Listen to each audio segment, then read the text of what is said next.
विद्यार्थियों, ऑनलाइन कक्षा में आज हम बीए पाठ प्रथम वर्ष के द्वितीय प्रश्न पत्र के अंतर्गत किरातार्जुनीयम महाकाव्य के श्लोकों की व्याख्या करेंगे। इसी क्रम में श्लोक संख्या 5 से मैं प्रारंभ करूंगी।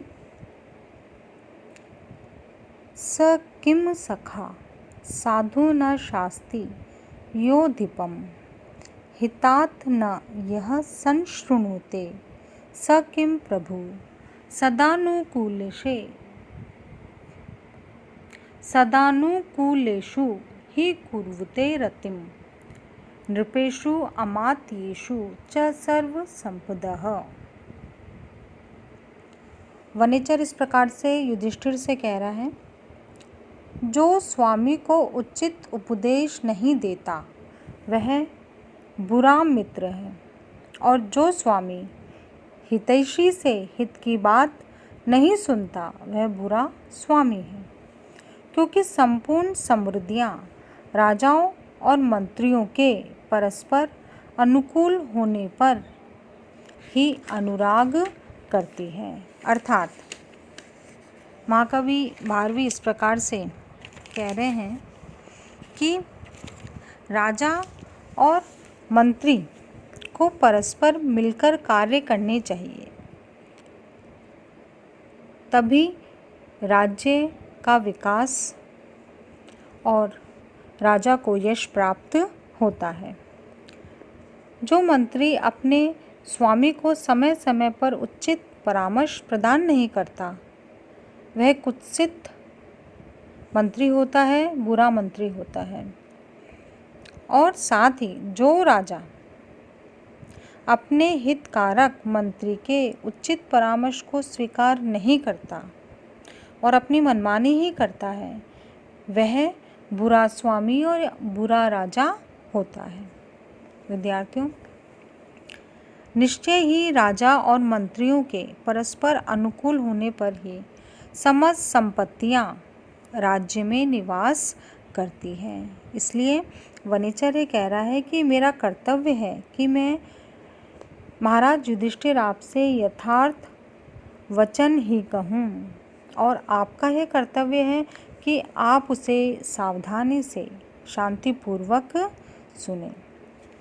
इस प्रकार से राज्य में समस्त समृद्धियाँ जब ही निवास करेगी जब राजा और मंत्री दोनों की अनुकूलता होगी।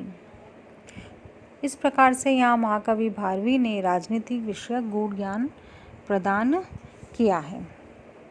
प्रस्तुत श्लोक में अर्थांतर न्यास अलंकार है और छंद वंशस्थ है। अगला श्लोक देखते हैं। निसर्ग दुर्बोध बोध विकल्वा क्व भूपतीनां चरितं क्व जन्तवः तवानुभावो यम वेदी यन्मया निगूढ़तत्वं न वर्त्म विदिशाम। कहा है, कहाँ तो न समझने योग्य राजाओं का चरित्र और कहाँ मेरे समान अज्ञान के कारण अशक्त प्राणी।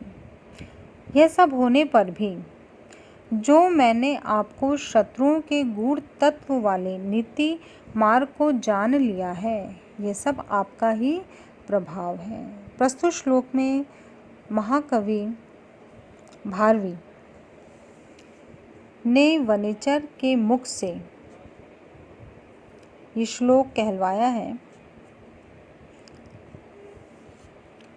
कि राजाओं की कूटनीति समझना सामान्य बुद्धि के मानवों के लिए कठिन है। वनेचर इस प्रकार से कह रहा है कि उसके लिए राजनीति के संधि विग्रह यान आदि गुणों का प्रयोग जानना असंभव था, लेकिन महाराज युधिष्ठिर ने उसे उस विषय का ज्ञान भेजने से पूर्व ही उस विषय का ज्ञान भेजने से पूर्व ही करा दिया था, इसलिए वह दुर्योधन के कार्यों को आसानी से सही समझ सका और इसका श्रेय वो स्वयं न लेकर के युधिष्ठिर को प्रदान करता है।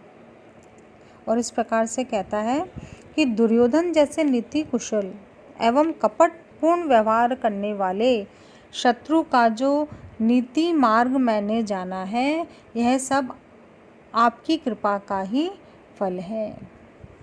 विद्यार्थियों, इस श्लोक में 2 बार क्व शब्द का प्रयोग किया गया है। जब 2 बार श्लोक में क्व शब्द का प्रयोग होता है तो वहाँ पर महान अंतर होता है।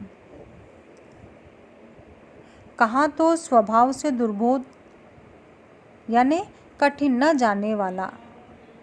जाने जा सकने वाला राजाओं का चरित्र, और कहाँ मेरी तुच्छ बुद्धि। तो इस प्रकार से दोनों में महान अंतर हमें सूचित हो रहा है।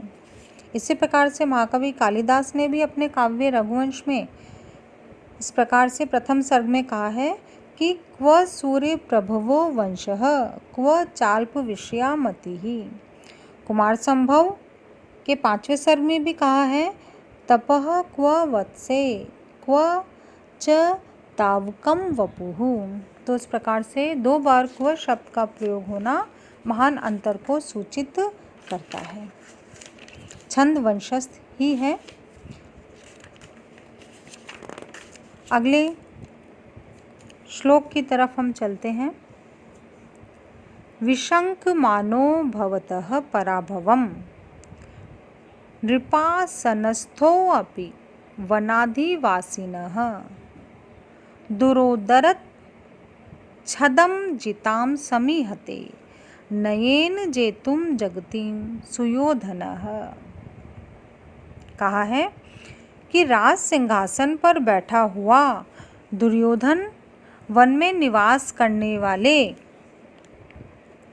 आपसे पराजित होने की आशंका करता हुआ जुए के बहाने जीती हुई पृथ्वी को अब नीति से जीतना चाहता है। बहुत सुंदर श्लोक है और महाकवि भारवी ने इस छोटे से श्लोक में विशाल भावों को भरा है। तो वनेचर के मुख से श्लोक कहलाया है। वनेचर इस प्रकार से युधिष्ठिर से कह रहा है कि दुर्योधन यद्यपि राज सिंहासन पर स्थित है और आप राज्य के अधिकार से च्युत होकर वन में रह रहे हैं, फिर भी उसको आपसे भय है कि किसी भी दिन आप युद्ध में उसे परास्त करके अपना राज्य वापस ले सकते हैं। इसलिए उसका ये प्रयास है कि जिस राज्य को उसने जुए में छल कपट से प्राप्त किया था, वह उसे नीति पर चलकर प्राप्त करना चाह रहा है। अर्थात इस समय वह अपनी नीति के द्वारा प्रजाओं को प्रसन्न करने का भरकस प्रयास कर रहा है।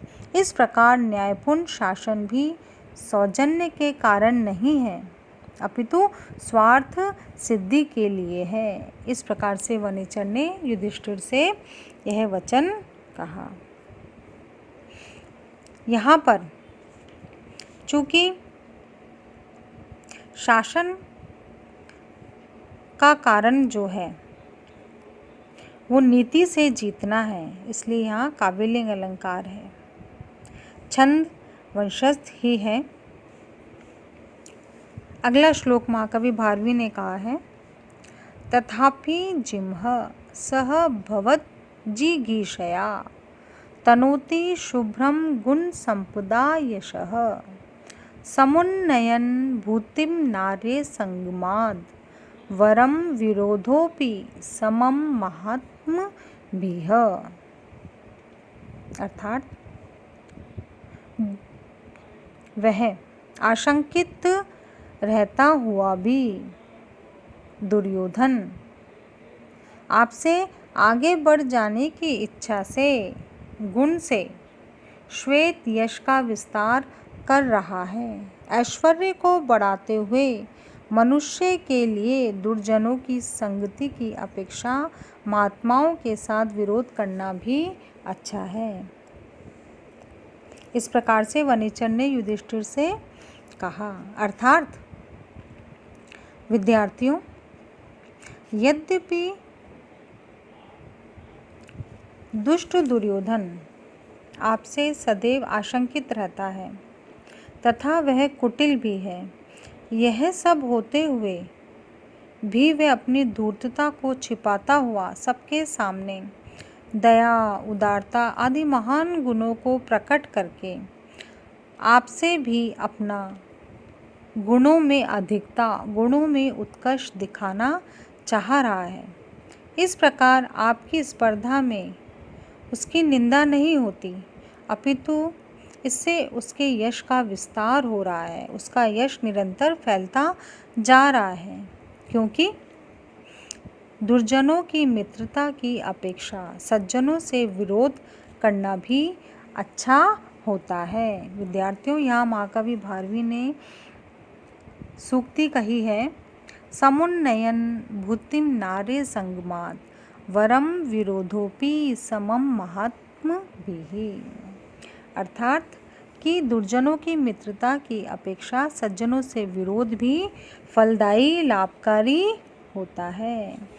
सज्जनों से विरोध होने पर भी हम सज्जनों के समान ही गुणों को अपनाते हुए निरंतर आगे की ओर बढ़ते हैं। दुर्जनों से मित्रता होने पर तो हम दुर्जनों के ही दुष्ट बुरे कर्मों को, बुरे व्यवहार को सीखते हैं, किंतु सज्जनों से विरोध होने पर भी हम उनके समान ही बनने का, उनसे आगे निकलने का प्रयास करते हैं। तो इस प्रकार से श्लोक की व्याख्या पूर्ण हुई। प्रस्तुत श्लोक में अर्थांतर न्यास अलंकार है और वंशस्थ छंद है। तो विद्यार्थियों, किरातार्जुन जूनियर महाकाव्य के यहाँ पर श्लोकों की व्याख्या कार्य पूर्ण हुआ है।